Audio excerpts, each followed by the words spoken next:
Hello, everybody, and welcome to the Doctors of Running podcast, where we, a group of doctors of physical therapy, discuss the art and science of running and the stuff that we put on our feet. Today at the round table, we have Dr. Matthew Klein, the founder of this fun little shindig. We also have Dr. David Salas and myself. I'm Nathan Brown. As always, this podcast is powered by our partner, Rabbit. And Rabbit is a fantastic running apparel company. And so if you're looking for anything for summer gear that's really lightweight and also gives you some sun protection, you can check out what they've got going on. If you want 10% off your first order this month, we have a monthly code. So in the month of August, you can use the code AUGDOR10, and that'll get you 10% off any order more than $50. That will get you a little bit of a discount. But I think what would be really interesting, I don't think we've talked about this yet together, is some of the stuff going on in the running world and performances, particularly thinking about Josh Kerr and the mile. What was David, can you just fill people in on kind of what happened for anybody who hasn't been following competitive running, and then we can do some reflection on it. Yeah, I mean, not to be overlooked, but Cooper Lukenhouse going 52 and negative splitting the 8 to win the USA is like earlier today. That's crazy. Anyways, Josh he's amazing. You know, he's always been a guy that's a go-getter and a very aggressive runner. He was an NCAA collegiate record holder at one point, you know, back when he was running at New Mexico. I think at that time he ran 334 or 335. I can't remember exactly what he ran. He likes to get after it. And I think one thing that was really refreshing to see going into this race was the sheer level of respect he had for that record and the level of work that he knew he had to do and the places that he knew he had to be at in order to have a realistic shot at getting it. And I think with a lot of races and previous world records that have gone down, I vaguely remember Kara Goucher talking about this a little bit, where it's like you have these people where they're having a great season, they're in a really good shape, they start thinking about it, and they're like, you know what, maybe I'll take a crack at the record. And that wasn't the case at all with Josh. It was like, no, this entire year is centered around me getting this. It's not about like, oh, I'm in shape for maybe getting a gold medal this year, and because I'm in shape, maybe I'll take a toss at this. Yep. It was very, very intentional in that build. And whether it be the track work, the tempo work, like it was just, he was dialed in. And anyone who was following that journey and looking at what he was doing, there was a couple workouts there along the way where the math is starting to math and you're looking at it and you're like, oh no, like he's got a real chance. Like this is something where like he is genuinely in shape to make this happen. And he probably could have even gone a little faster. I mean, he looked great. You know, he was in uncharted territory where it's like, you're just going as fast as you've ever gone. And you're running even 55s per lap. Yeah, dude, like you start doing the math on it. It's crazy. Like I can't imagine splitting a 150 in the middle of a race and continuing to go. I've never even run a 150, you know, like my 150, 800. Yeah, 150 in the 8 and then doing it again, right? Like splitting 55s for the first two, and then I think he got it down to 54 for the next two, or 55, 54. Cooking. Yeah, because absolutely he cooking. Sub 1400s. For people who don't know, he set the 1 mile world record. What was his time? Yeah, 342. 342. So that's crazy. What was it before that? Does anyone know? 343. 343 from Hikamo Garouge. Yeah. Great. Yep. He still has the 15 too. So if Kerr goes for it, it's 326.0, I believe. Yep. But Hisham, like, I mean, he put it down, you know, and there's a reason why no one's touched it in 27 years. Right. That includes Jakob Ingebrigtsen. That includes Bernard Lagat. That includes Asbel Kiprop. There's like been so many good milers that we've had the pleasure of watching who have not got it, you know? And it was a steep record. I put it up there with the David Rudisha 800 from London. It's that good to run that 342 and to do it the way he did it. I think it just looked so commanding and so poised and so ready. You know, he was not running out of fear. He was just executing at that point. And I don't know. I don't really know if I have much to say beyond that. I think him and his coach, Mackie, like, the Brooks Beasts have been doing a good job over the last couple seasons, I think, across all of their middle distance disciplines. I'm looking at, like, let's say Brandon Miller in the 800, been running phenomenal over the last couple. He won the last like 3 races he's run, right? And well, Nia Akins is no longer there, but just the whole middle distance crew there is solid. And they've just done a good job of developing. And I feel like they didn't quite rush it. They got him to a point where he was within striking distance. Once he was within striking distance, then it was like, do we want to go for this?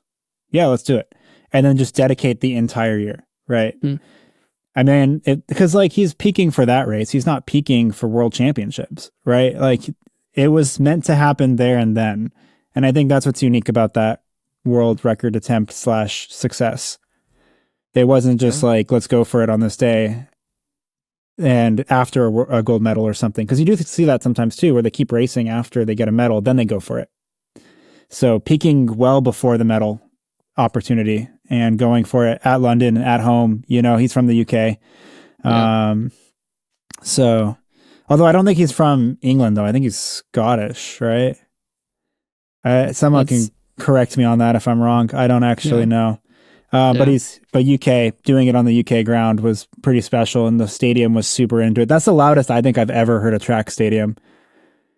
I think maybe the second loudest was when Mo Farah won in that same stadium in London in the 5K and 10K. I think might be the last time I heard a stadium get that loud at a track meet.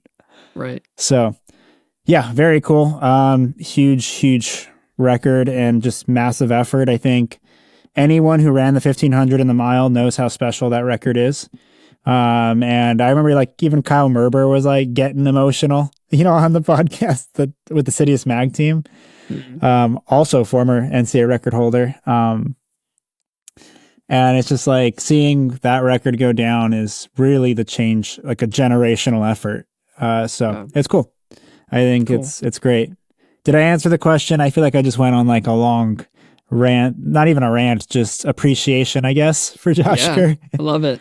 Appreciation moment. Yeah, that's the 1500 is loaded right now. I feel like, because you still got like Yared Nagus, right? You still have Cole Hawker. You have freaking Farkin from like Germany. He had an excellent race too. I don't want him to get forgotten. Like, just so many people that are really, really stepping up in the 1500 and mile. It's cool to watch right now. Yeah. Matt, do you have any reflections on it?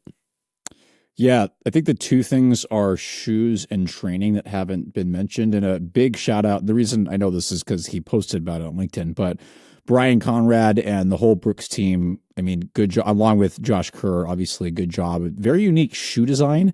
That's kind of cool to kind of go, oh, that's interesting. Like that seems like, and I haven't held it or looked at it, very rockered, super spike type design, which is really interesting. So hoping we get to see more of whatever that is, or like they learned some really cool lessons. Unfortunately, I didn't get to go to World Congress of Biomechanics, which just happened when this releases a few weeks ago. And that was in Vancouver, Canada, and had some really cool people. One of the individuals I work with, Robin, who's our engineer at George Fox, got to go up and see some cool stuff. So I'm going to pick her brain more about some of the things that she saw. Not sure if they got to talk about that, but yeah, good job to the team. It's a huge effort to do that. I think what's really interesting to me is talking about training more than the shoes is some of the interviews with Josh Kerr and Danny Mackey. They're talking about, consistency is really important. You don't try to do those like that one-off super workouts. It doesn't come from one workout. It comes from slowly stacking over time. And when you're talking about adaptability and what we respond best to from training, it's not a single workout. Like a single workout can ruin you if you do it too hard, but it's being able to put consistent workout after workout after workout and letting your body adapt, seeing, okay, how does it respond? Is it getting better? Is it staying the same? And just, taking it as far as you need. And David's point going, if you only have one thing to peak for, you can build a whole season, a whole year around just taking these incremental steps, and just hope that people realize how long it takes to get to this point. Cause you just got to make sure you're slowly stacking the right things. Don't overdo it. Make sure you got enough recovery, make sure your body's able to adapt to the training. Yeah, my big takeaway is remembrance that the fact that this stuff takes time. And if you rush it, that's where you don't get it. You get hurt. your body doesn't get better from some crazy workout. It gets better from consistency. So I think about that from a like training, rehab, all kinds of standpoint, just reflecting on what actually gets people better is just patience and consistency.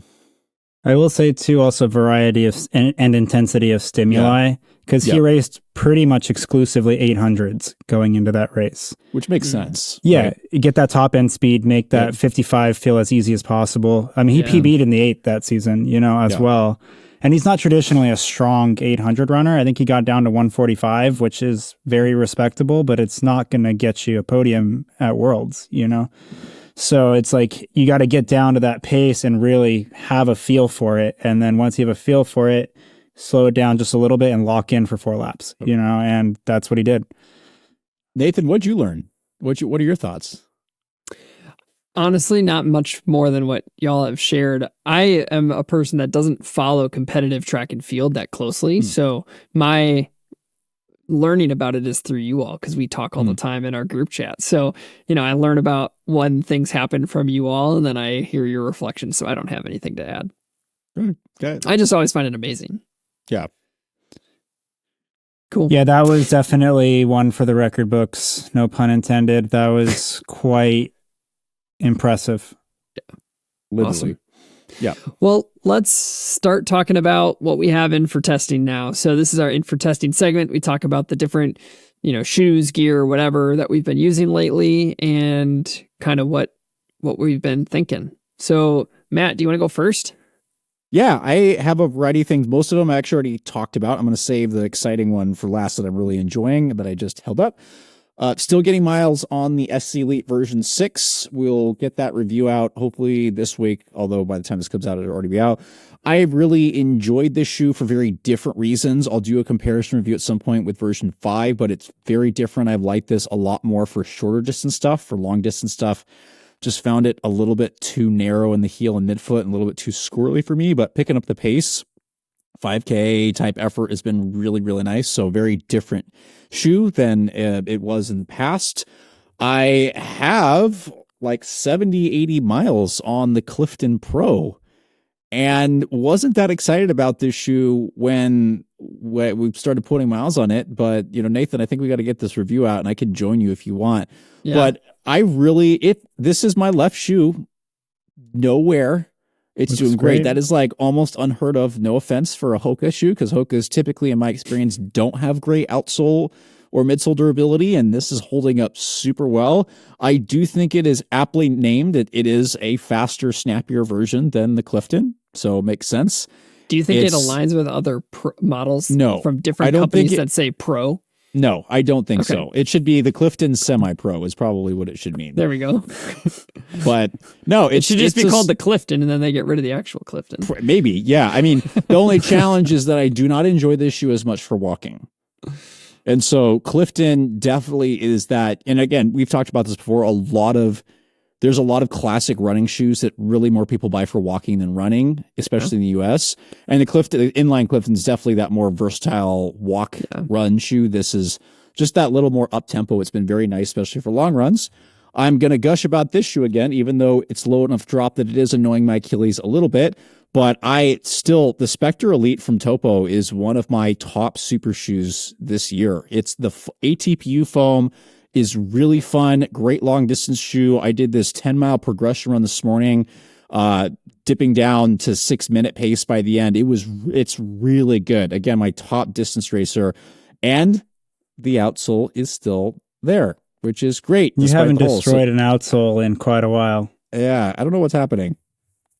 So my final one, which is a partial running shoe, is the Adidas Adizero drop set, which when this was being sent to us, I'm like, drop set Pro. Thank you. I was just like, why do we really? And I really enjoyed this. I have, with my Achilles rehab, I've been doing an extensive amount of plyometrics and starting to lift a little bit more. I'm really enjoying this shoe. Midsole underfoot is really nice. I don't like the tapered toe box, but security and everything else, I can understand why this might be a good choice for a high rocks or multi-sport type event.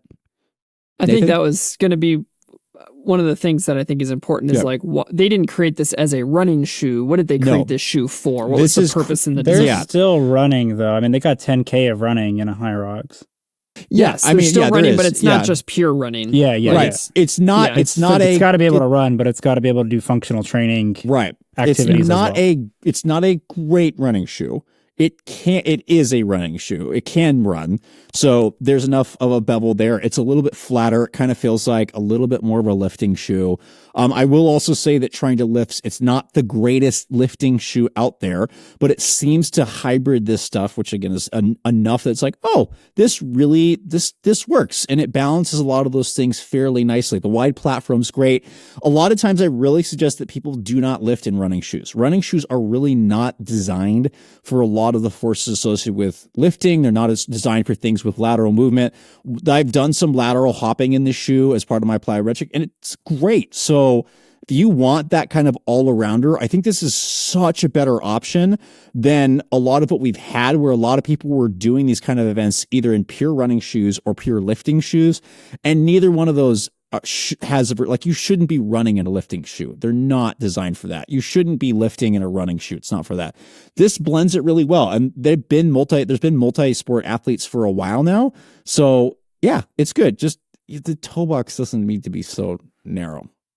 That's my only complaint. But outside of that, midsole feels great. And the transition's been good, and good like frontal plane. I'm not going to say like stability, like arch support, but like stable platform to like be able to handle a lot of emotions. Been really nice. Yeah, that's awesome. David, what about you? What do you got?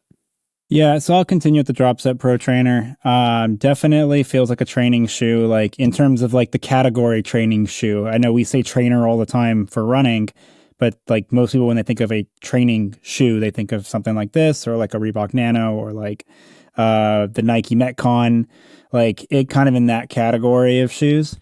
But I agree. The Light Strike Pro midsole is nice. They have this encasing on it. I don't know if it's EVA or what it is, but it's like, it basically creates a little bit of a cradle around the side, gives you a little bit more of a stable platform medially and laterally. And I can attest, it does feel pretty good side to side from what I've tried so far.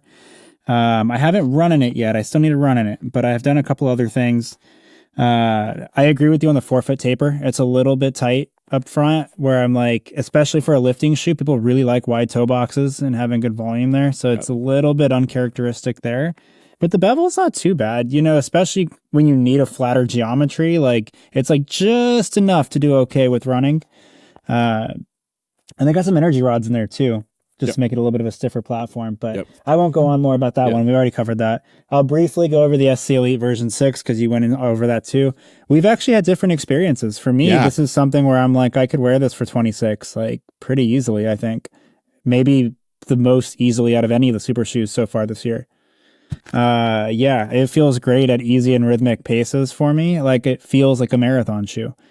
And not that it can't go fast, you know, I just feel like I don't get as much oomph out of it as I do in, like, let's say the Hyperwarp Pure, or even the Deviate Elite, like from Puma. Like, if I'm trying to go fast for 5K, 10K, the weight's there though. I mean, it's sub 7 ounces. Like, it's super light. It's got good cushioning. It is a good foam. Like, so you totally can run a 5K and 10K in it. I just feel like the way I interact with the plate and the geometry, it feels better at longer like efforts for me. And I think the wide forefoot is nice with that. The collapsible kind of like midline heel groove there feels good for that. Like, it just I like to get into rhythm in this. It's not one of those shoes where I like to be aggressive and I'm like really pushing off that forefoot in it. So I don't know. It's a really nice shoe though. I think right now it's in the potential conversation of a top 3 super shoe this year for me. It's kind of a funny one, because I feel like I wish the foam just wowed me a little bit more, I think, from a responsive and bounce standpoint. But everything else checks very, very well, you know, and the weight's there and everything else is there. And if I truly had to run a marathon tomorrow, it would be on the list. I'd have to look and narrow things down and be like, okay, what am I going to actually pick? But it for especially releases this year, it's 1000% on the list. So yeah, I've been enjoying it. And then the other one here that we haven't talked about, this is the Salomon Aero Blaze 4. Did a 10-miler in it just the other day. It's a nice shoe. You know, it's kind of that lightweight, versatile trainer for Salomon. It's that beaded TPU that you've seen in the Aero Glide as well. Good traction underfoot. You got the contour grip here in the forefoot, and then kind of that like outer rim, that thick outsole rubber. I'm going to try and put it up to the camera there. And then you've got kind of a little bit of a groove here. Now this shoe does have a pretty narrow midfoot. I feel like, however they did the shaping of this shoe and the change in the upper, it feels more secure than the 3, thankfully. I had a hard time with the 3 just because of the instability in the midfoot. I will not say this shoe is stable in the midfoot, but it's a little bit better than the 3. So I would just like them to work on that midfoot stability, honestly, if there's a way they could figure that out. Like, but it's light, it's versatile. I got it down to like 540, it's just fine, and I had no issues. Nice. Like, it actually felt pretty good. So it's just a lightweight, versatile trainer. I think there's probably better ones out there right now. But it has a lot of potential to be, on the top of the list, I think. It's just not there yet. And it's a more narrow fit too. You can feel it kind of like squeezing the lateral side of your foot a little bit, however they do the wrappings on the inside. And the tongue is not gusseted, so I don't know why I'm feeling that so prominently. I think it's just the way the shaping is, like the lower volume. And then the last one on the list here, I actually got 2 more, but this one will be super, super fast. Review coming out. We've talked about this before plenty of times. Adidas Terra Exagravic SL, wrote the review. It'll be coming. We have our new website now. So like things are starting to get released again. So that was more delayed because of those reasons, not because of anything else. But SC Rebel from New Balance is the other one. Sub 8 ounces, performance trainer, lightweight, super trainer, like Infineon midsole as well, same as like the SC Elite, but it's a 4mm drop, so it's 40-36. I actually love this shoe. I think this shoe has been a massive home run for me. It's like, we talk about shoes that you just kind of want to grab off the shelf, and this is like the one that it makes running more fun. Cool. It really does for me. I think, however, I integrate like where the plate like pivots is right where I land. Or not where I land, but like right where I strike, like through my forefoot when I'm transitioning at that point. Yeah. And I just fall right off into the next step, but not so sharply that I can't actually use the forefoot either. So it's like snappy and bouncy, but it's soft in the heel, really firm and snappy in the forefoot. It's like kind of what I've been wanting out of a shoe. So it's really fun. It's a unique experience. I can totally see someone hating it, but I do really like it. Cool. It reminds me, the feeling of the plate reminds me of the Skechers M Strike. Little bit. Has anybody else noticed that? Or am I just crazy? I haven't ran in mine yet. I have a half size upcoming. It's too small for me, so I haven't ran. I think it's like the abruptness of that transition where M Strike felt very prominent. Yeah. I don't know that it feels like M Strike to me, but I can see where you're getting that. Yeah. Because it is so obvious, right? You have that like soft heel, and then it's like snappy front forefoot. Yeah. And I think, however I land, like the geometry works really well for me, where like that soft heel, I literally just load into the plate in a smooth way. But I think if you don't land into that plate in a smooth way, it could probably be pretty jarring. Yeah. Cool. Nathan, what do you got? Not much new, nothing new for me in this last week. I've gotten more miles in the on Cloud Monster 3 Hyper. I've gotten miles in on the Topo Cyclone, oh my gosh, what's Spectre? It called? Spectre? Thank you. Oh my gosh. Yeah, it's okay. Topo Spectre 3, which when I did that, it did continue to require my fibularis muscles to work more. It's just a little squirrely through the midfoot, so I could feel that afterwards. So I have to limit how long I go in that shoe. I love the ride, but my current status doesn't match it 100%. And then I just wanted to give a shout out to another Topo shoe, the ST6. Yes. It's my favorite lifting shoe. I just can do jumping stuff, cutting stuff, because I do some multi-directional work right now. It's got a low platform. I think it's like 15 or 16 mils, 0 drop. Just super great. Love that shoe. So that's pretty much it for me. Nothing too exciting right now.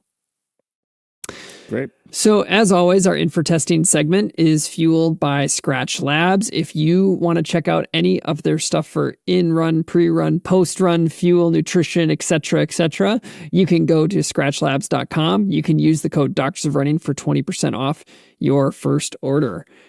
Matt's going to eat some on air. We all have it. We all have. Yeah, he was pre-recording. He was eating some, and I was like, you know what? I want some chewies.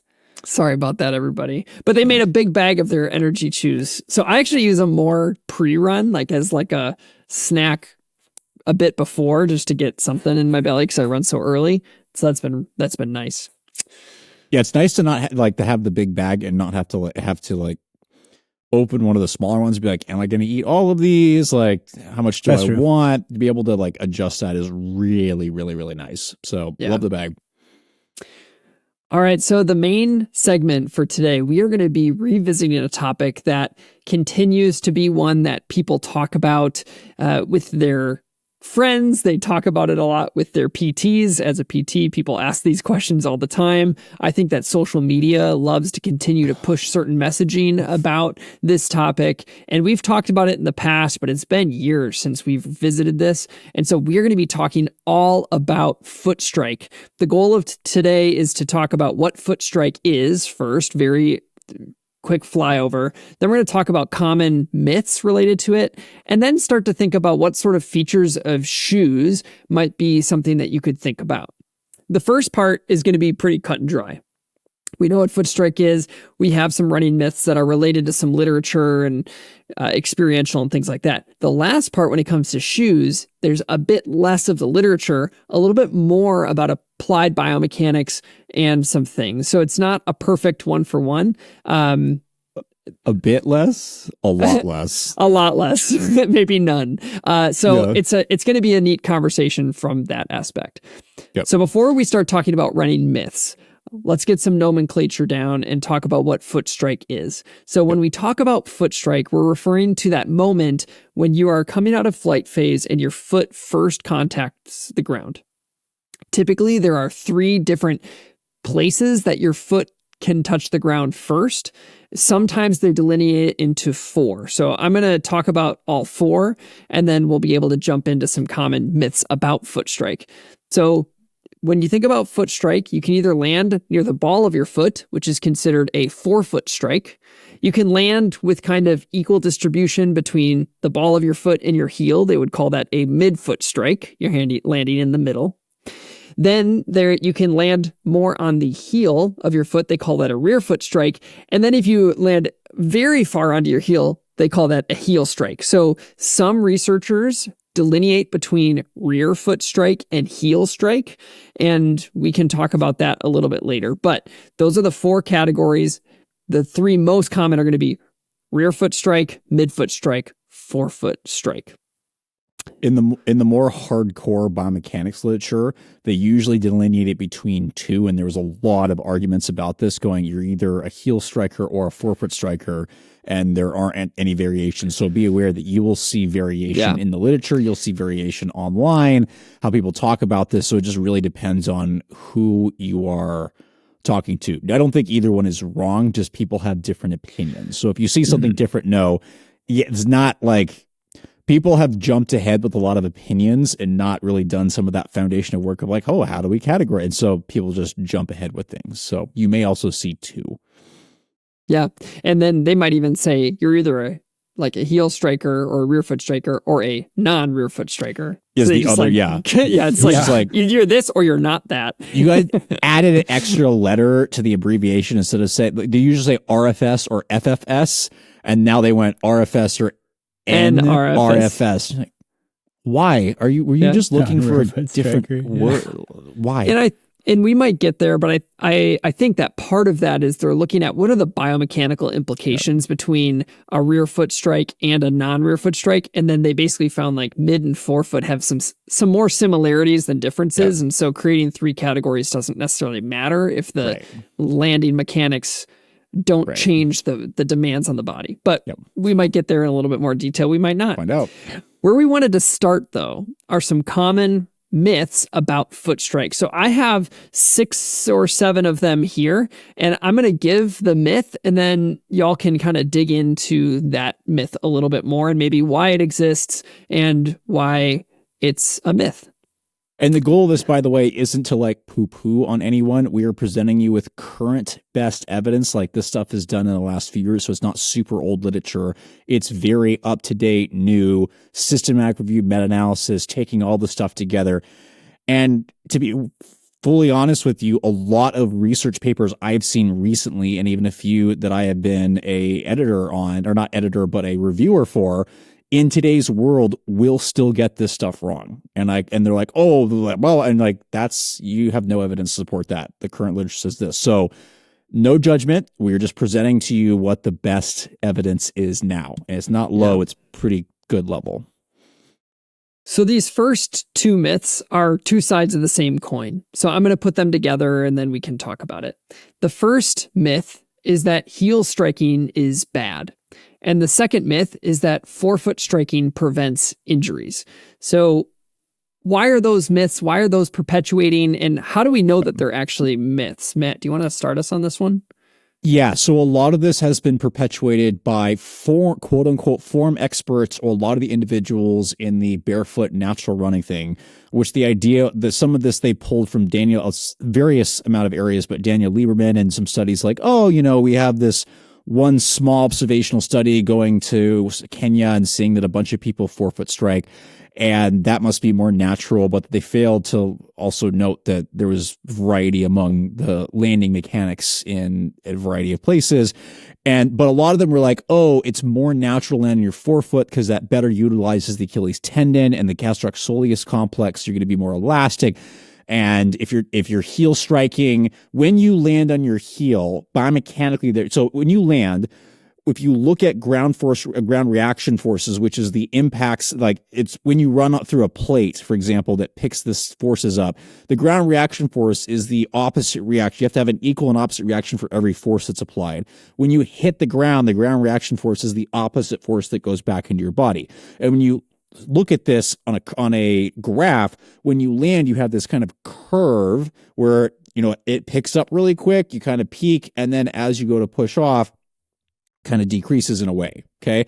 So when you rear foot strike, there's an impact peak where just that there's this extra peak at the beginning of that increasing curve. And a lot of people were like, oh, that's extra. That must be what causes injuries. Rear foot striking must be bad. But the problem with that is they made those assumptions. And then Nate is holding that down below going, yeah, that with a non-rear foot strike, that curve is smoother. Well, they made a lot of assumptions. And then when they actually started studying, hey, is that impact peak related to injuries? The answer was no, it wasn't. There was not it was awful. There was no correlate. It wouldn't even correlate to injuries. And then they went, well, okay, so now that we're actually studying this and we don't see a relationship between that impact peak and running injuries, which it could make sense, right? You have this extra little peak, right? Maybe extra force theoretically would potentially put you at risk for injuries. But then they found, hey, that's not actually related to injury risks. And they did a bunch of different longitudinal studies looking at it, and no relationship, no statistical significance, not even close, actually. And so then they went and got, all right, well, as scientists, let's look at big populations and try to figure out, is there a relationship between running injuries and foot strike? And the answer was no. There is no difference in injury rates, how many people get injured, between those that have rear foot strikes and non-rear foot strikes. There's no difference, not even remotely. Stats aren't even remotely close. And so if you're looking for, and to take that even a step further, changing movement doesn't seem to reduce injury rates across the whole population. And they've done those additional systematic going, hey, if you change your cadence, if you change your this or you change that, across the entire population, it doesn't change that. Maybe in some small subsets of populations, but that's not going to reduce your injury risk. And unfortunately, it's not a panacea. Unfortunately, that's what a lot of social media. So, what's the one thing that's going to fix it? Nah, sorry. Life is complicated, and this is not any different. Now, there are different injury types between the two, or three or four, because depending on where you land, you are loading different structures. So those relationships do exist. They're not that strong, but at least it's, there's some significance there. So regardless of your foot strike type, you're not going to have better or worse rates of injuries compared to someone who doesn't, right? There's going to be some unique outliers, obviously. But what is going to be different is what tissues are getting loaded and potentially injury risk associated with specific tissues. And then you can extrapolate that, but we don't have the evidence for this. And this is, I guess, was a problem going, hey, this is how I run. These are the tissues I might want to make sure are really durable and make sure I've built some resilience there. But that's probably as far as I could say. So no, there is no injury benefit to one versus the other. There was some early evidence that one was actually more efficient, that rear foot striking was more efficient than the other one. We'll get to that later. And we'll get to that later. But there's some stuff recently that's kind of also muddled that, and that also might not be true. Yeah. So David, can you talk a little bit about those differences in injury types? So forefoot strikes may experience X, Y, and Z injuries, whereas heel strike may experience others. Can you break that down a little bit? Yeah, so Matt touched on this a little bit already, kind of talking about the Achilles getting loaded more when you're in a more plantar flex position, landing on the forefoot there. But I'll start with the rear foot. I think it's a little bit more obvious. Like when you're landing at your heel, your foot is transitioning downwards towards the ground. Something's got to put the brakes on that so that your foot doesn't just slap and nail the ground. So in doing so, what gets loaded a little bit more from a rear foot strike is going to be your tibialis anterior on the front of the shins. And then you're also going to have a little bit more like proximal stability, things kicking up both at the glutes and in your quadriceps. So the way the loading profile ends up being, a lot of times you might be a little bit more predisposed to having some anterior on the front, kind of like shin splint type pain. The front side of the knee, like a runner's knee type presentation. And again, this is not exclusive. Like if you heel strike, this will happen. It can totally happen on both sides, regardless of what foot strike you have. But just kind of like more commonly, or like proximal kind of like glute med kind of tendonitis type stuff, or glute max. And then if we're looking on the forefoot strike, you're a little bit more forward when you land, and now your foot is more in a plantar flex position. It's going to load more of those posterior structures now. So your Achilles, your calf complex, you get a lot of strains there. Get a little bit of a quicker heel rise sometimes. So you can see some hamstring strains depending on like if people aren't quite used to being at speed, or like if they're getting an earlier heel rise, they're transitioning cadence or something, but that can happen.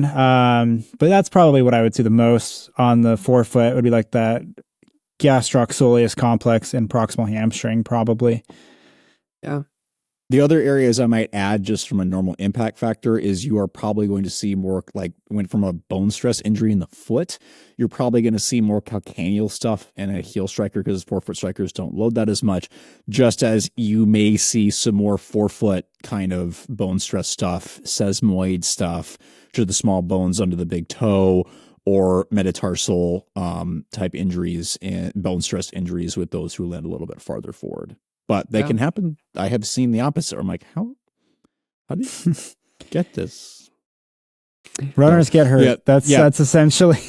I will also note they find ways of getting hurt. Yeah, David made a great point about like the anterior shin splint type symptoms just because the antib is working.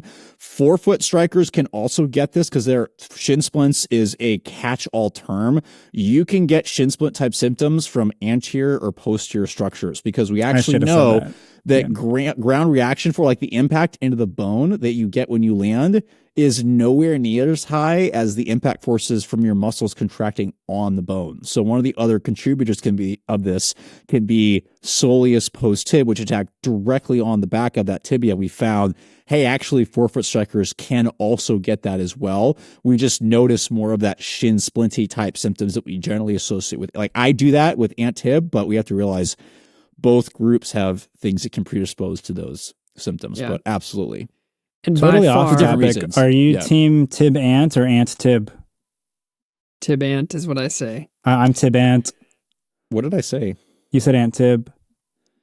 I mean, neither is wrong, right? No. Like, I mean, technically what is wrong now, what I keep saying is peroneals, where it should be fibular muscles now. So I've gotten... Get out of here. Peroneus longus. Harassed by our tertius for life. Who needs more anatomically correct verbiage? Get out of here with your nomenclature from anatomists, and somebody can correct me and comment, but I believe it is fibularis, but I can't help but say peroneals. Anyway, sorry. So if I were to summarize, the myth is that heel striking is bad. It's not. especially when it comes to injury. It's not. Yep. The other side of that coin is that forefoot striking does not prevent injuries. The injury rates are the same between them. What is different is typically the injury profile. So if you are listening to this, that's the big takeaway. Injury rates are the same. Injury profiles might look different. All right, myth number 2 is that all or most elite runners, though, are going to forefoot strike. David, do you want to take this one? Oh, yeah. Yeah, I mean, isn't it like 98 or 99% of runners heel strike? It depends on the study that studies. you look at, but it's like anywhere from like 70 to 75% up to the 90s that a lot of people, and even within the elite distance runners. That's what I was going to say. That's including elites. Yeah. You'll still see, there's a lot, I would say there's more in the literature, there's more variation. Not necessarily one more than the other, but it's more variation elites. In the recreational runners, it's much more, when you said a lot of people rear foot strike. And also a lot of the people that think they forefoot strike are rear foot strikers. We are awful at detecting how we land. And there's actually a couple research studies on how bad we are at that. It was like 50% of people were right in that study. It was like half the people got it wrong. Less than half. Even more than that people are just awful at it's variable, I can even feel it on myself in the middle of a run where it can be variable depending on the grade, depending on the type of footing you're running on, depending on a lot of different things. Pace you're going, right? Like if I'm going all out on 100, chances are I'm probably a little bit more on my forefoot. Yeah. If I'm running a 5K, you bet your butt I'm running through my rear foot. Like I can't sustain that on my forefoot, nor do I want to. So it's just definitely variable, and you see it amongst the elites as well. I used to use Kenenisa Bekele as an example, but it really isn't unique to him. It's everyone does it. But yeah, I would encourage you next time you're watching an elite race. Well, like Jakob, he's on his heels too, right? In the 15 in the mile, I'm pretty sure. Oh, yeah. Look. Yeah, I was just watching a training video of him because he's running again. But yeah, I mean, a lot of these guys, some of the fastest people on the planet, do rear foot strike even at faster distances. It's not exclusive to speed. It's not exclusive to, your ability level or distances that you're running or footing and stuff like that. It's just variable. Things change. So this kind of leads us into our next myth, is that running economy is directly determined by your foot strike pattern. And so, Matt, you had started alluding to this. What did you want to say about it? So that basically means you're more efficient if you have a forefoot strike. That was kind of the myth. Some of the recent or earlier recent literature was like, oh, that's actually not true when you actually do true running economy testing with the whole view to that, the original thoughts and some of the original evidence was that rear foot striking was actually more efficient just because it supposedly used less musculature, right, compared to the very expensive gastroc soleus complex being used with forefoot striking, maybe being a little bit better for the sprinting, shorter, faster stuff, which kind of makes sense. More recent literature has suggested that it's actually very specific to the individual and one across, like it's, as you said, I'm going to keep using this word. It's not a panacea. It's very unique to each person, your experiences, where you are now. What we do know is super inefficient is trying to change things. And it takes a very long time for your nervous system either A, adapt to it, for it to B, become permanent, and for it to become your quote unquote normal. Like it can take years. There's some evidence that to safely transition between foot strikes can take anywhere from like 6 to 9 months. And even then it may not be natural. So whatever your body is kind of figuring out, that doesn't necessarily mean it's the best thing. There are obviously outliers of people that are going, actually, this, for you, this might be a better way to load, but across the population, one is not necessarily better than the other. Whatever is uniquely optimized for your body, which will be completely different, is probably one of the better things. But between the two, not major running economy differences across the population. I think something that Matt said there, just to highlight a little bit further, is that, and we're going to get into changing foot strike later, but when we run, we use part of our brain that basically activates a continuous motion. And then there's some level of thoughtlessness that comes with the activity of running. You don't have to think about your running form. You just do it. It's happening, and then you can talk with your friends, or you can zone out and think about the world. That's a lot why people love running. You can just zone out and go. When you change running, you have to focus on it. And there's an energy cost to focus. And that's where there's studies that demonstrate a long period. And I think that even for cadence retraining, it was like 4 to 6 weeks where you had decreased running economy, even with a more quote unquote biomechanically efficient gait, because it took the mental toll. There was an energy cost to that focus. And eventually your body can adopt a new pattern that it activates for that run, but it takes a long time, and that between is going to be challenging. I think of it akin to like a baseball player trying to change their swing. Their batting average goes down as they change their swing, and then it might come back and get better. And that is kind of the same pattern that you might see with running. It's also, we saw that last MLB season at the start with the torpedo bats. That's a great example. Yeah. When you introduce something new, people have to learn how to optimize it. And that takes a while. And how long that takes can vary, but a lot of people will take a long, long time, which is why I will say clinically changing foot strikes is one of the last options, because time-wise and then bang for your buck, there's a lot of other interventions that I can do that will improve symptoms, resiliency, and get people back to what they want a lot quicker. That is a last possible thing. You got to be in this. This is going to take a while, kind of thing. Changing movement is very hard. Yeah. I don't care what you see on social media. Motor control, motor control is what it is. This one thing took away my injuries. Yeah. Cool. Well, you're an outlier. That's nice. As we're halfway through these myths, I want to reiterate something Matt said early on. What it may sound like is that we are poo-pooing on forefoot striking, but we're not. What we're doing is bringing up myths that we've encountered a lot as clinicians and that we encounter on social media. And I have never had a patient come to me who was kind of naturally a forefoot striker saying, I'm going to change my foot strike to rear foot striking because there's so many benefits and forefoot striking is going to injure me. But I have heard the flip of that 10 million times, that they come in with an Achilles injury. They said, I've been changing my foot strike to go into forefoot strike because I know the heel striking's bad. That has that conversation as a clinician has happened for me countless times. And so just remember, we aren't out here trying to stop people from forefoot striking. We are just trying to level the playing field a little bit because of what the evidence has to say. So let's move on to our next myth. And it's that changing your foot strike is a easy fix for your pain. So if you have, knee pain, you should switch to a forefoot strike. Or if you have Achilles pain, you should switch to a rear foot strike. I mean, could it bring the pain down in the short term? Sure. Yeah. I don't know if it's advisable. I have used this as a brief technique going, hey, this reduces your symptoms at the moment. Cool. If you absolutely have to keep running, this is something you can work on.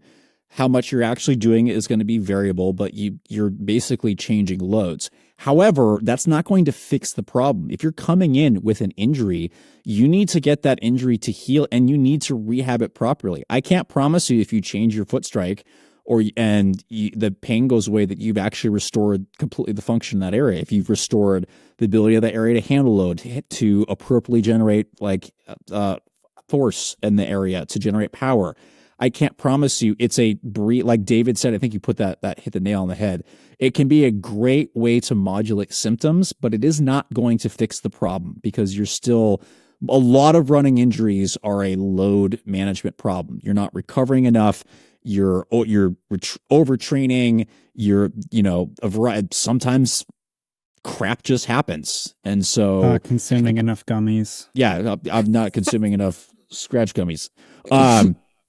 So learning, and there's no magic fix. It's just like, okay, so you have an injury. How significant is it? Do we need to stop training? What do we need to do to get you back to where you're going? Right. There's not a one quick fix. It's a unique evaluation of the human being in front of you, understanding the unique position of where they are and where they need to be. And it can be a great, it's part of the running course that I teach with a buddy of mine. We do teach like movement changes that you can do to try to modulate symptoms, but that should not be the end all be all. It's just a brief symptom modulator, but there's an underlying tissue injury that you need to appropriately address. And I think that the language of the myth is that, again, that foot strike changes are an easy fix. They're not. No. They're the hard fix. They're a hard fix, and they don't address the underlying problem. So, yes, you can shift forces around, but if you just do that willy-nilly, you could be overloading something else that you don't have prepared. And so I think that it's risky to just go about changing your foot strike because you think it's going to decrease your injury risk. That is not an easy fix. We talked about how much your brain has to actually change its pattern. We talk about loading rates and patterns between forefoot and rear foot strike. It's not an easy fix. It's a challenging fix. So there are easier movements to change, like if you're having knee-related symptoms, being like a slight forward lean has much better evidence for kind of changing loads. But if you're trying to change the end of a distal extremity, like that, there's a lot of nerve input in that area. And now, as Nate mentioned, you're trying to do something that's a repetitive type thing that the neuro professors I work with are going to get really mad at me because it's more complicated than this. But we often call this a spinal level activity, meaning a lot of the repetitive stuff is going to spinal cord and back, and it's obvious. Like also it's more like almost reflexive. When your brain gets involved with that, especially with an area that has, and your feet are included with so much innervation, it's not easy. Your body's like, screw this. This is hard. I want to go back to what's easy. Yeah. So those are called central pattern generators, right? So it's like a central pattern generated automatic continuous movement. Okay, I've got one more myth that's why for I need us. I need to stop saying spinal level because that's like not correct, but it's not completely incorrect. Yeah, it's a lot of things. We'll let the neuro folks talk about it. Okay, they're very smart. And NCS is going to be just ravaging in the comments now. No, instead of ravaging, bring us the knowledge. Bring it on. That we can learn. Okay, and this last one, David, you had touched on it already, but I think the last myth is that my foot strike never changes. I'm always a forefoot striker, or I'm always a rear foot striker. You had talked about a few things already, David. You talked about speed. You talked about hills. Is there anything else that you want to bring up on that front, that foot strike never changes? As a myth? Terrain. I mean, have you ever run on a trail before? Yeah. Like, you're not going to land the same every step. Yeah. You just aren't. Depending on, terrain, turns, hills, speed, the footwear you're wearing, if you're in a track spike versus a big fluffy Hoka, like, there's different things that can change how you interact with the ground underneath you. And foot strike is variable and it can vary based on many different things. And sometimes it could just be how you feel that day. Let's say you're super tired and you're just not quite as springy as you normally are. You might be running a little bit more like posterior, a little bit more laid back. Like sometimes that can happen. And even within a race. Even within a race. You see it all the time. People get tired, they start doing this. Yeah. Some of the most elite runners in the world, what you will notice them do, and this is the challenge with a lot of biomechanics studies, is they will take somebody when they're fresh at a single point in time. But when you actually watch someone as they fatigue or throughout a full race, what a lot of the elite athletes do, and you will see this across road, across trail, is they will adapt and use whatever's not fatigue just to be able to shift load. Like somebody that's a forefoot striker, some of the best people will actually shift to a rear foot striker. Like, hey, as this movement or these structures get fatigued, I'm going to shift and use these other ones and just go back and forth as I need. The other thing is, and David's totally right, as terrain varies, you absolutely should land differently. You need to be adaptable. And you'll see this again for cross-country athletes. Kennedy Bekele is a great example of that, who he would do whatever he needed to get forwards. And I need to be very careful because I'm going to extrapolate from a group here. And so sometimes doing this isn't always the best. But in the geriatric literature, we actually see that those people who use only one movement pattern actually do worse and have greater risk for falls and typically lower gait speed than those who are able to actually use a variety of movements and you see some adaptability. Like, you want to see people do a couple different things and be adaptable, because that means you're going to adapt to terrain, to loss of balance, to a fatigue. And so you see, again, not as well documented as opposed to the geriatric literature, but you should use a variety of things. You should use what you need to that's most efficient at that moment. Yeah, it's great. And I actually did a running analysis on somebody 2 weeks ago now in our running clinic, and they were a forefoot striker on one side and a rear foot striker on the other. So even within a runner, they may demonstrate different strike patterns. So it's all on the table. It's all fine. It can all be good. And also be very careful. There's going to be some people who are like, oh, that asymmetry is going to cause it. It's the same thing with asymmetries. They do not necessarily predict injury. Yeah. The literature on that has been very challenging. So that may happen for reasons we don't know. So before you if there's no problems, I'd be very careful about changing things. Yep. It only matters if it does.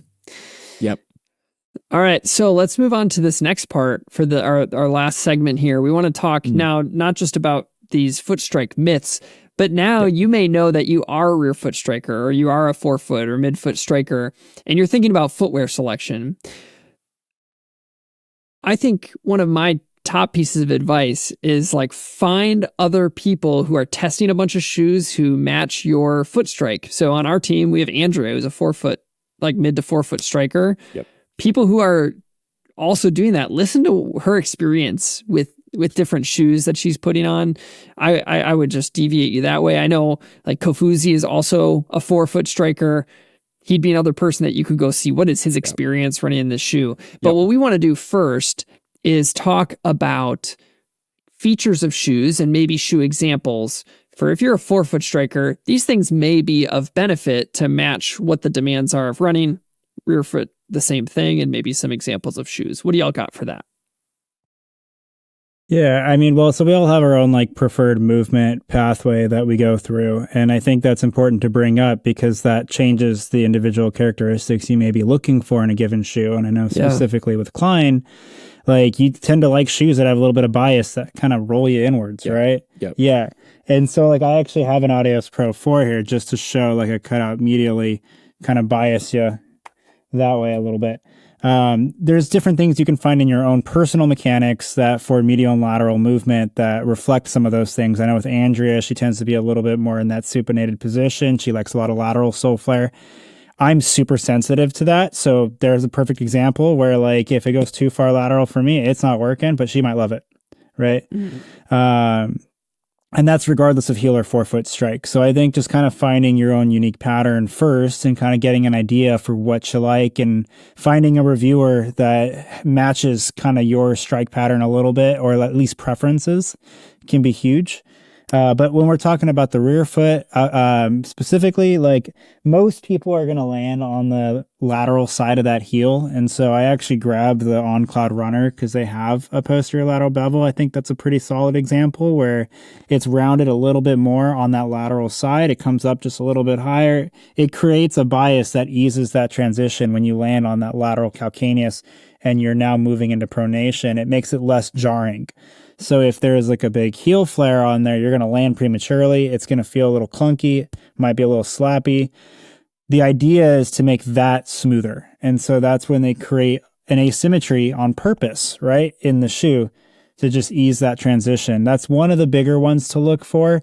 A lot of people will do fine with central bevels and things like that, but finding, you know, what grade of bevel you like. Some people really don't need that much of a rounding. Like maybe they are more in the midfoot, forefoot. Maybe they are rear foot, but they're not aggressively rear foot.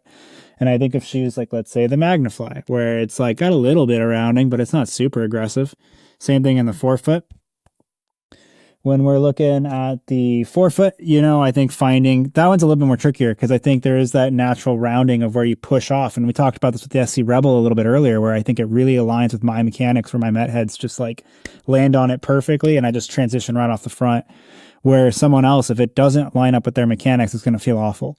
And that's regardless of a forefoot or a heel foot strike, but more of a sagittal motion type of thing. But I think you got to find what works for you essentially. And I think with the forefoot strikers too, there's a little bit of an added element where that position's already a stiffer position on your foot. Usually when you're landing, it's just a little bit more of a rigid lever arm. And so some people actually tend to like more flexible options. That's when you look at like the barefoot kind of population where it's like more lower profile shoes, flexible designs, and a lot of people who tend to gravitate towards forefoot strikes, some of them do really like those designs. Some people do like stiffer plates and just finding what works for you from a transition standpoint. But we've talked about this at length with other things too, but just making sure you have good mobility and good other requirements for some of these types of shoes. Because if you don't have, like, if you have hallux rigidus, like running in something super flexible and just jamming the crap out of that great toe probably isn't great either, even if it lines up with the other check boxes. So that's kind of a long-winded and roundabout answer, but I hopefully got that across well. I think that was great. And I think one of the things you said that was so poignant in the beginning was, right now we're talking about foot strike, but the reality is that that is less of a determinant of the shoe that you're going to want than all of the other factors that ultimately result in the comfort filter. So it's like foot strike isn't going to be exact. However, you also brought up some really important things about like where you land and then what that may lead towards. So I don't know how good this will be, but and there's some errors in this, but what I drew, this is for people watching, I will describe it. What I drew is basically a pathway of center of pressure as you're moving from strike to toe off. And so when you look on the picture of the rear foot striker, you're going to be landing on the back outside of the heel. So posterior lateral heel. If you haven't thought about this much, usually I have runners come in and they're like, I know I wear out that part of rubber, and they're almost like ashamed. Like, that means I know I'm landing on my heel and it's not good for me. That's another whole thing that I hear from people. It's okay. But you land on the posterior lateral heel, which is why David said the posterior lateral bevel can be helpful. And then you kind of slide up to the midfoot and then towards the big toe and toe off over the big toe. When you're a mid or forefoot striker, you're landing on the outside, but up the chain, up towards that mid or forefoot, depending on how far you land. Then you kind of move backwards. That center of pressure moves backwards on the foot a little bit towards the heel, and then it goes up to the toe. So I think that when I think about that pattern, I really care about what's happening in the shoe at that initial point of contact. So depending on who you are and what your needs are, if you are a rear foot striker, that bevel is going to matter a lot more. You're going to need one that matches your needs and your preferences. If you're a mid or forefoot striker, you're going to really care about what that sole flaring is doing on the outside, because for some people, too much sole flare is going to throw you into pronation, which again, pronation is not bad, but it might throw you into pronation more than you can handle. Whereas somebody's going to want that lateral stability, like Andrea wants some lateral stability. So it's really going to depend on some of your specific needs, but an area of the shoe to pay attention to is where you're landing and whether if it's beveled or has the appropriate amount of sole flare for you. A person who's a mid or forefoot striker won't care if there's a posterior heel flare because they're not going to land on it. Whereas like for me as a rear foot striker, that's going to matter. The other thing that I think is interesting is if you can notice for the mid forefoot strikers, they're really not hanging out in the heel, but they do, depending on how forward they land, they might be landing for some of these shoes that are rockered. They might be landing beyond the start of the rocker. And then they have to rock back up that rocker because they go backwards in their center of pressure and then go forward. And I think that there's been times when I've worked with people who are forefoot strikers, or even just talking to Andrea, where some of these early rockers, she almost like lands on the rocker, so then she can't really like use it. So I'm thinking about, it's hard for her to go fast in the Topo Spectre. Why can't I think of it's Spectre, right? Spectre, Spectre 3. Yeah, you're okay. Yeah, you're the Spectre 3. That one's hard for her to go fast. And I think part of it is because it's such an abrupt transition onto that rocker. She's landing on that rocker and then can't just like get rhythm because she can't move off to on. She's just like on it and it feels awkward. And so I think that's another important thing, is to pay attention about how early does a rocker start for you if you're a mid to forefoot striker, and does that influence where you land? Because if you're landing on it, it might feel more challenging to really maximize the use of that shoe. Matt, what do you think? Yeah, I just want to emphasize that probably the two really major things are where's the cushioning technology? Like I would bet, I need to ask, did she get the new Nova Blast? Do you remember? I don't. I don't Nova Blast remember. 6. Yeah, I I'm very curious because that shoe, I feel like if you land farther forward, feels so much better than if you're a rear foot striker. So again, where is the cushioning? And we have such better options now. In the past, all the cushioning systems were always in the rear foot. Now we have a better spread of like, hey, there's actually some decent midsole height to the forefoot, or there's some little more stuff in the forefoot that makes it unique, which is great. So knowing where things are and how you're going to interact with them, that's kind of the key. Sole flare. So again, how much is in the forefoot, how much is in the rear foot is going to vary depending on you and where you land. So some people may really like a lot of sole flare in the forefoot. Other people may not, right? They may land and either that's an abrupt landing, and other shoes, if it collapses well, that it might actually ease your transition depending on whether it's curved or not. And then as Nate said, and David, the rocker. So like a heel bevel is going to be more important to a rear foot striker, which makes sense because it eases that transition in.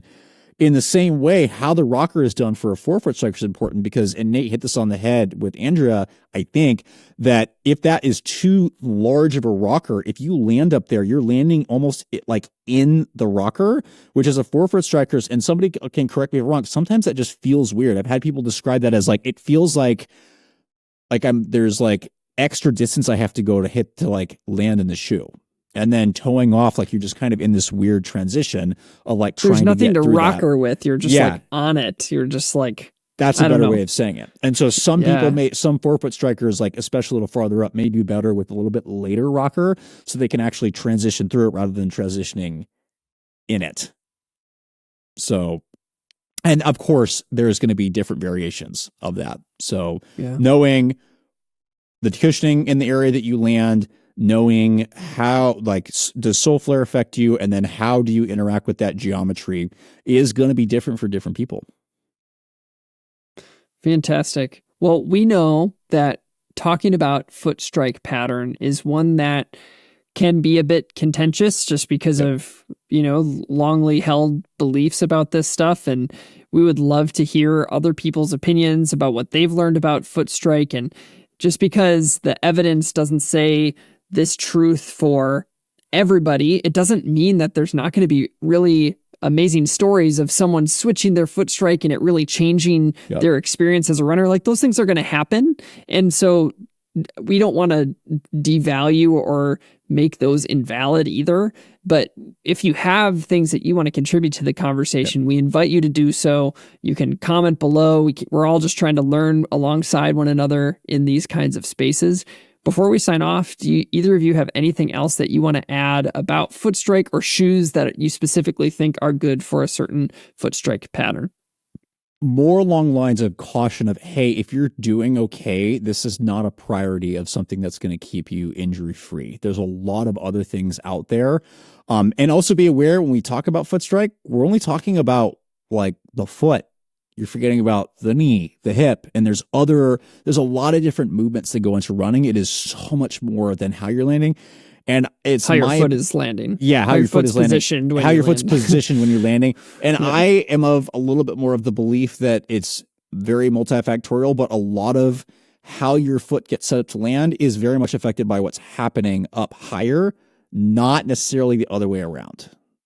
So just because, again, swing phase, a lot of that's coming from hip and knee, and what happens there is also going to set you up. Not to poo-poo it, but just saying, if you're looking for things that are going to improve your performance, improve like injury reduction, those are going to be things like adequate sleep, stress management, eating enough, training smart, right? Recovering appropriately between training sessions, not overtraining. Those strength training, right? Improving tissue resiliency. Those are the things that are either going to reduce injury risk or the patience, as we talked about with Josh Kerr, to go just the time of putting in healthy, consistent training over long periods. That's what's going to get you faster, not necessarily some small change. But if you are that person that you find that loading differently is really the only thing you got that keeps you going, great. That's fine. I'm not here to poo-poo it, just saying if the big things you really want to focus on, for most people, this isn't it. David, you have anything you want to add? I think that was good. Perfect. Well, thank you everybody for joining us. If you want to join in on the conversation, you can always follow us on YouTube and join in the comments section, or you can email us at doctorsofrunning@gmail.com, and we look forward to continuing the conversation.